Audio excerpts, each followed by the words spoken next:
Sa po mapagpalang araw mga kabulaklak. Ngayon po ay gagawa tayo ng stand bouquet with light.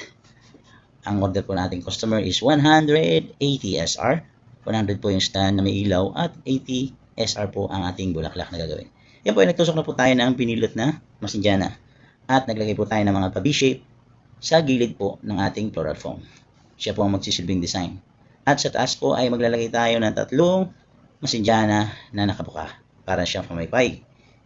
At pagkatapos po natin lagyan, yan ay lalagyan na po natin ng leather fern. Scattered lang po natin yung leather fern, lahat po ng side ay lalagyan natin.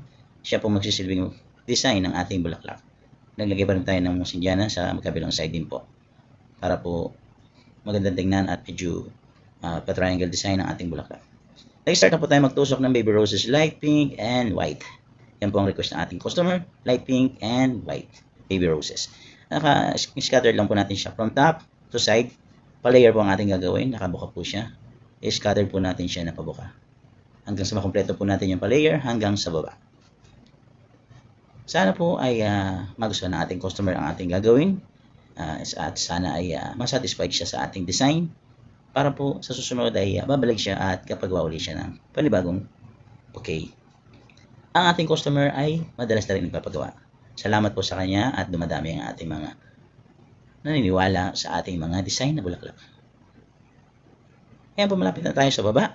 Tinutusok lang po natin siya ng alternate white and baby roses light pink. Hanggang sa mapuno po natin yung ating space o yung spasyo ng ating floral foam. Para po maganda tingnan, kailangan po ay hindi makikita yung ating floral foam sa loob. Para po maganda siyang tingnan at presentable. Para pag nilagay po niya ito sa table ng mga kakasal or anumang okasyon ay magandang tingnan at presentable. Ayan po, malapit na po natin makompleto ang ating stand bouquet with light, baby roses light pink and white. Ayan po guys, papunta na sa baba ang ating bulaklak. Malapit na natin matapos ang ating makomplete ang ating baba. Pagkatapos po nito ay saserve na natin sa ating customer. I hope na gusto niya ang ating design at appreciate niya yung ating ginawa. Ito ay bagong design ko. Noon ay ibang design din to.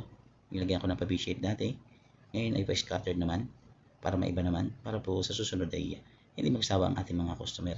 Kaya kung minsan ay gagawa tayo ng mga ibang design. Kahit wala doon sa mga tutorial na iba. Basta alam natin na maganda ang kalalabasan, ay itusok natin kung tayong matakot na makipagsapalaran doon sa mga design na gusto natin gawin. Okay po. Yan po, tapos na ang ating kompleto na natin siya. I hope po nagustuhan yung aking isa pang design ngayong araw ng Biyernes. At sana po ay panatiling magsubaybay at mag-like at mag-comment. At pakishare na rin po ang aking video. Salamat po sa konting lambing at sana po ay nagustuhan nyo ang aking simple stand bouquet with light effect. Maraming salamat po sa panonood mga ka-bulaklak at pagpalain po tayo ng Panginoong may kapal. Maraming salamat po. Ito lang po at sa susunod na uli. Bye!